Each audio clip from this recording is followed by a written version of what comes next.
एक दिन पूछ रही थी मेरी आत्मा मुझसे, तेरा काम हो गया हो तो चले अपने घर।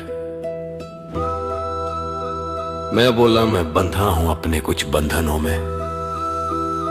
वो बोली खुद खोलो और मुक्त हो जाओ। मैंने कहा कुछ दिन और ठहर कर देखते हैं यहां। वो बोली यही मोह माया का जाल है जीवन। मैंने कहा मुझे जिंदगी का सभी जरूरी ज्ञान है। वो बोली इसी गलतफहमी का नाम जिंदगी है। मैंने कहा मैं बहुत महत्वपूर्ण हूं कई जगह लोगों के लिए। वो बोली हम सभी जिंदगी की बैलगाड़ी के नीचे चल रहे स्वान हैं। मैंने कहा समझा नहीं। वो बोली हमने ही वह हम पाल रखा है सारा कारवां, मैंने ही संभाल रखा है। मैंने कहा कोई भी गलत कदम उठाने पर तुम रोक देती हो। वो बोली तुम्हारे अच्छे और बुरे के तुम खुद जिम्मेदार हो।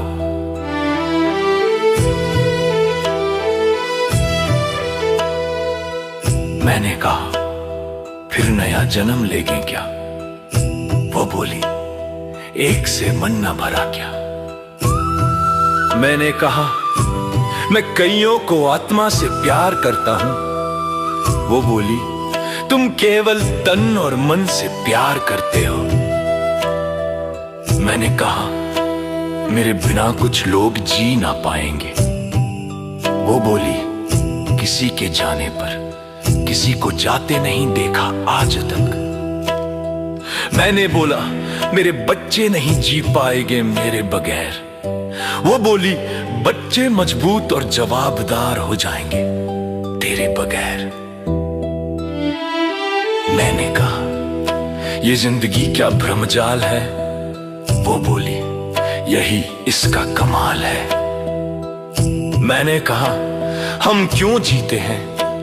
वो बोली मुझसे खूबसूरत और अक्लमंद कोई दूसरा नहीं। यही सबको लगता है जग चलता है। मैंने कहा मरने के बाद तुम क्या करोगी। वो बोली मैं कहां मरती हूं, केवल शरीर बदलती हूं। मैंने कहा तुम्हें रखे भी हम और मरे भी हम। वो बोली इंसान हो, इंसान ही रहो, भगवान बनने का प्रयास न करो। मैंने कहा तो क्या हम तुम्हारे द्वारा छले गए हैं। वो बोली ये आधा सच और आधा अफसाना है। मैंने कहा मेरे लिए मैं कौन हूं। वो बोली इतने हिस्सों में तुम विभाजित हो कि तुम्हारे हिस्से में तुम नहीं। मैंने कहा तुम तो निपट स्वार्थी हो। वो बोली तुम केवल एक विद्यार्थी हो। मैंने कहा स्वर्ग नरक का क्या चक्कर है।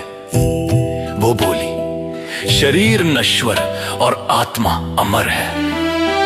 मैंने कहा क्या आत्मा ही परमात्मा है।